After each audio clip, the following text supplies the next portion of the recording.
Assalamualaikum warahmatullahi wabarakatuh. Perkenalkan, nama saya Anis Setiani, kelas 11 dari jurusan Teknik Elektronika Daya dan Komunikasi asal sekolah di SMK Negeri 1 Cimahi. Pada kesempatan kali ini saya akan menjelaskan mengenai propagasi gelombang.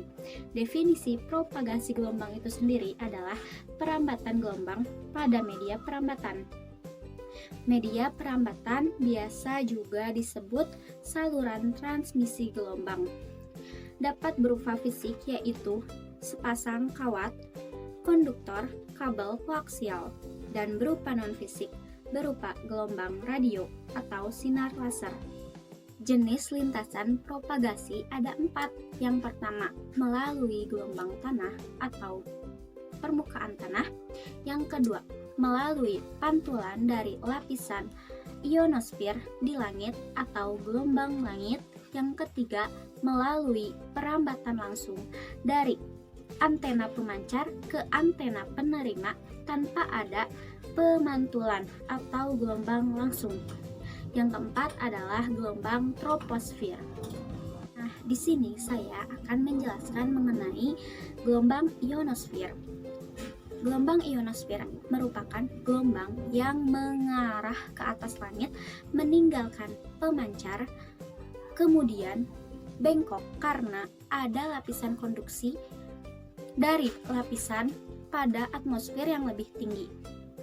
Setelah itu, kembali ke permukaan bumi, berada pada ketinggian antara 40-400 km di atas permukaan bumi. Ada frekuensi tinggi atau daerah HF yang mempunyai range frekuensi 3-30 MHz.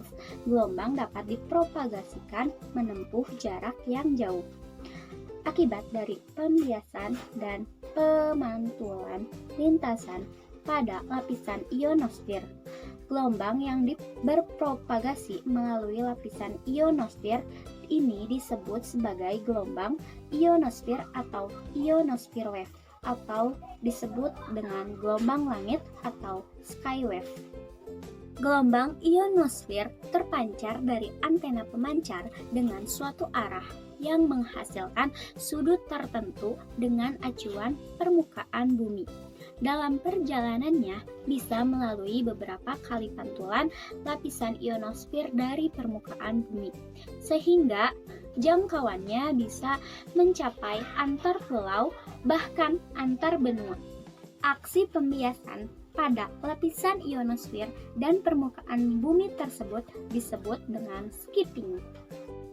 Ionosfer adalah lapisan terpenting yang ada di angkasa di atas permukaan bumi karena sangat baik untuk medium komunikasi jarak jauh dan komunikasi titik ke titik.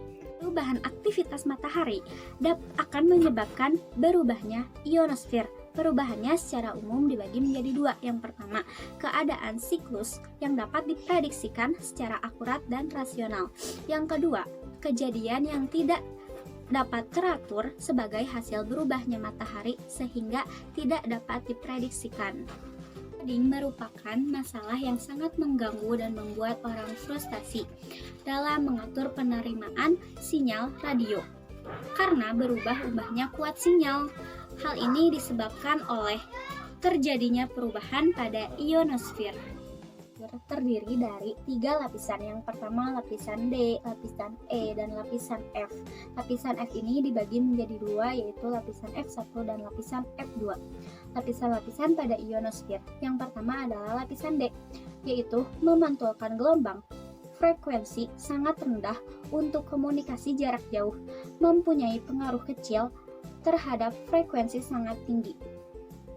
Kedua adalah lapisan E, bergantung pada sudut datang matahari, menyebar gelombang frekuensi tinggi pada siang hari untuk frekuensi di atas 20 MHz dengan 1200 mil, berkurang sangat besar pada malam hari.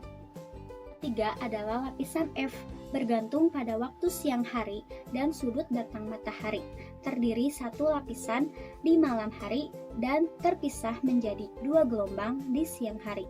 Kemudian lapisan F1. Lapisan F1 bergantung pada sudut datang matahari. Pengaruh utama menyerap gelombang frekuensi tinggi yang melintasinya sampai lapisan F2.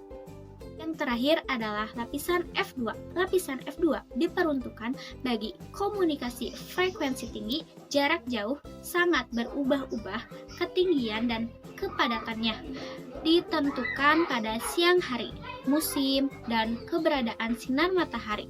Sekian yang bisa saya sampaikan. Mohon maaf bila ada kekurangan dan kesalahan. Wabillahi taufiq wal hidayah. Wassalamualaikum warahmatullahi wabarakatuh.